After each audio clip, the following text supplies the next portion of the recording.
जोहार दोस्तों, आप सभी को फिर से एक बार जोहार एग्जाम में स्वागत। दोस्तों आप लोग कैसे हैं?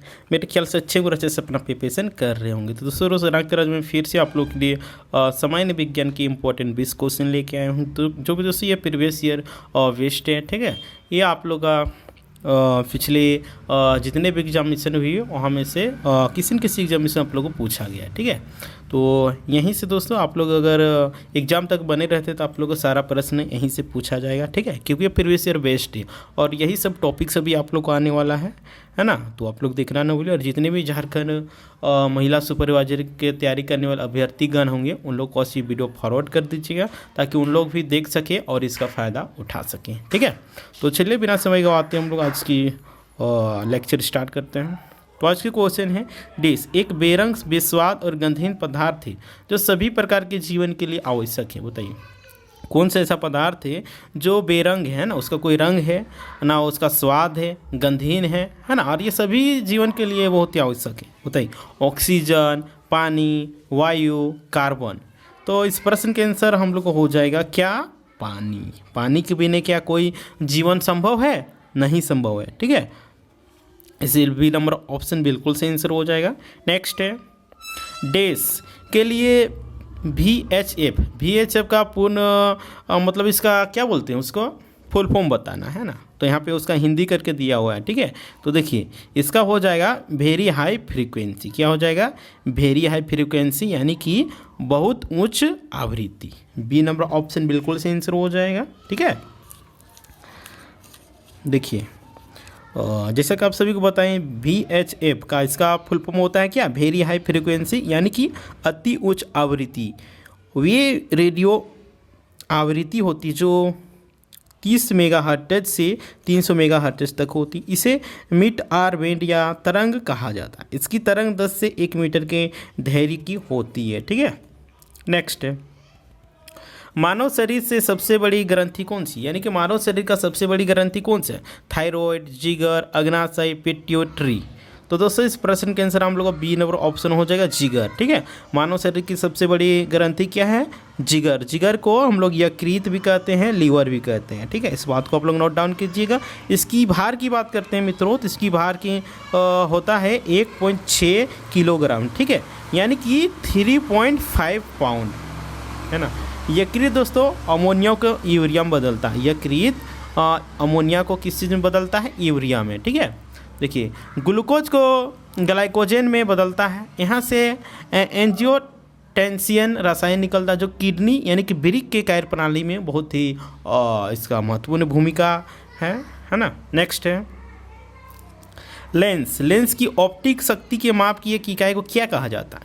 Millimetre, centimetre, dioptre, dioptre. तो लेंस की ऑप्टिक शक्ति के माप इकाई को क्या बोला जाता है? तो ये डायोप्टर है ना। लेंस कैसा ही मात्रक? डायोप्टर। इसलिए इस प्रश्न के आंसर हम लोग को डी नंबर ऑप्शन बिल्कुल सही आंसर हो जाएगा, ठीक है। देखिए और इसका एक फॉर्मूला होता है डायोप्टर का D=1/F, है ना। F हो गया आपको फोकस दूरी, ठीक है।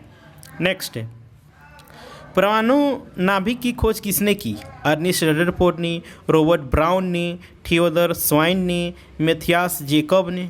तो दोस्तों इस प्रश्न का आंसर हो जाएगा क्या? अर्नेस्ट रदरफोर्ड ने परमाणु नाभिक की खोज की थी, ठीक है। इसके कुछ इंपॉर्टेंट हम लोग पॉइंट के बारे जानकारी प्राप्त कर लेते हैं। तो किसी भी परमाणु, ठीक है, किसी भी परमाणु के केंद्र में नाभिक उपस्थित होती है, यानी कि परमाणु के केंद्र को ही नाभिक कहा जाता है। परमाणु के नाभिक में प्रोटॉन हो गया, न्यूट्रॉन हो गया, ये सब पाया जाता है। नाभिक की खोज की बात करते हैं तो नाभिक की खोज आप लोग का 1911 ईस्वी में हुआ था, जिसका कि आप सभी को बताएं इसका खोज किसने किया था? अर्नेस्ट रदरफोर्ड ने, ठीक है। किसने? अर्नेस्ट रदरफोर्ड ने 1911 ईस्वी में परमाणु नाभिक की खोज की थी। नेक्स्ट है जंग को रोकने के लिए स्टील या लोहे के लिए एक सुरक्षात्मक फोटिंग लगाने की प्रक्रिया को क्या कहा जाता है? गैल्वेनीकरण, घनीभवन, काला करना, पेशिवेशन। तो इस प्रश्न के आंसर आप लोग का बिल्कुल ए नंबर गैल्वेनीकरण हो जाएगा, ठीक है। जंग को रोकने के लिए स्टील या लोहे के एक सुरक्षात्मक फोटिंग लगाने की प्रक्रिया को गैल्वेनीकरण कहा जाता है, ठीक है। देखिए, जंग को रोकने के लिए लोहे या स्टील से बने सामानों पर जिंक धातु की एक परत चढ़ाई जाती, जिसे यश लेपेदन या गैल्वेनीकरण कहते हैं। यह लेपन लोहे या स्टील से बने सामान को वायु में स्थित ऑक्सीजन के संपर्क में आने से रोकती है ना। नेक्स्ट है डैश, एक रासायनिक प्रक्रिया है जिसमें एक पदार्थ ऑक्सीजन के साथ तेजी से प्रतिक्रिया करता है और ऊष्मा उत्पन्न करता है। ज्वलन, ऑक्सीकरण, उत्प्रेरक, दहन। तो इस प्रश्न के आंसर आप लोग क्या हो जाएगा, दहन, यानी कि डी नंबर ऑप्शन बिल्कुल से आंसर हो जाएगा। नेक्स्ट है स्थिति और धरती की संरचना का अध्ययन क्या कहा जाता है। स्थिति और धरती की संरचना के अध्ययन को क्या कहा जाता है, भूगर्भ शास्त्र, नेफ्रोलॉजी, मिट्टी संबंधी विद्या और वायरलॉजी। तो दोस्तों इस प्रश्न के आंसर आप लोग का क्या हो जाएगा, भूगर्भ शास्त्र, यानी कि ए नंबर ऑप्शन बिल्कुल से आंसर हो जाएगा। ठीक है। नेक्स्ट है डैश, तापमान पर सभी पदार्थों में शून्य थर्मल ऊर्जा होती है। कितना होती है दोस्तों, ये आप लोगों को -273.16 डिग्री सेल्सियस। ठीक है। इस प्रश्न के आंसर आप लोग का -273 डिग्री 16 डिग्री क्या है, -273.16 डिग्री सेल्सियस हो जाएगा। ठीक है, यानी कि डी नंबर ऑप्शन बिल्कुल से आंसर हो जाएगा। ठीक है। नेक्स्ट प्रश्न की बात करते हैं, बोना रूप में बढ़ते पेड़ों की प्राचीन कला को क्या कहा जाता है। बोनसाई, पेड़ आकार देने, लघु रूप, हुक ट्री। तो दोस्तों इस प्रश्न के आंसर आप लोग हो जाएगा बोनसाई। ठीक है, ए नंबर ऑप्शन बिल्कुल सही आंसर हो जाएगा, है ना। इसका कुछ इंपॉर्टेंट पॉइंट्स के बारे में हम लोग जानकारी इकट्ठा कर लेते हैं। तो देखिए, बोनसाई जापानी भाषा के एक शब्द है ना, जिसका मतलब होता है कि बोने पौधे। बोनसाई पौधे कम गहरे बर्तन जैसे कि ट्रे आदि में उगाया जाता है ना। वृक्ष की वृद्धि को अवरुद्ध कर बोना बनाया जाता है, जिसमें उस वृक्ष की सभी विशेषता बनी रहती है।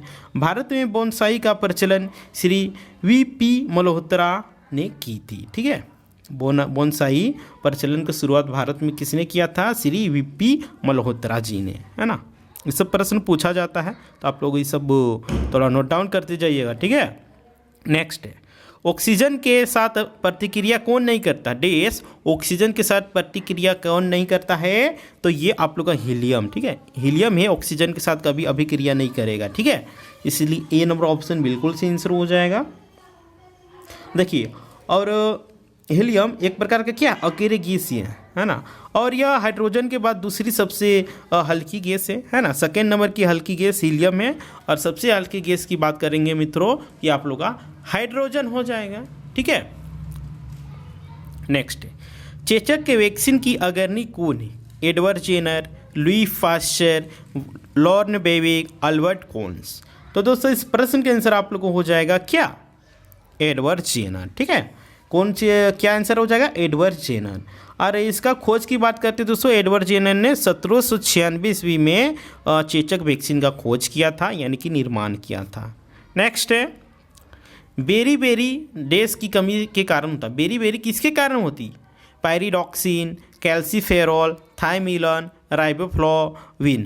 तो इस प्रश्न के आंसर आप लोग का सी नंबर ऑप्शन हो जाएगा, थाइमिलन। ठीक है, सी नंबर ऑप्शन बिल्कुल सही आंसर हो जाएगा, है ना। बोर्न के विकास के लिए थाइमिन आवश्यक है। यह एक विटामिन है और इसे विटामिन बी के अन्य प्रकार के साथ लिया जा सकता है। कई मल्टी विटामिन या विटामिन बी कॉम्प्लेक्स उत्पादों में थाइमिन पाया जाता है ना। थाइमिन के कारण ही बेरी रोग होता है, राइट। नेक्स्ट, इनमें से सबसे अधिक लचीला धातु कौन सा है। सबसे लचीला धातु की बात करते हैं दोस्तों, बताइए क्या होगा। तो सबसे लचीला धातु आप लोग का सोना है। क्या है, सोना है। ठीक है,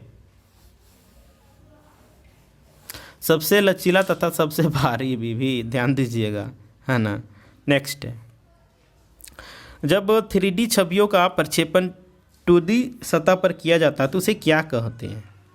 होलोग्राम, होलोग्राफ, होलोमार्क या फिर होलो इमेज। तो दोस्तों इस प्रश्न के आंसर आप लोगों को क्या हो जाएगा, तो होलोग्राम, यानी कि ए नंबर ऑप्शन बिल्कुल सही आंसर हो जाएगा।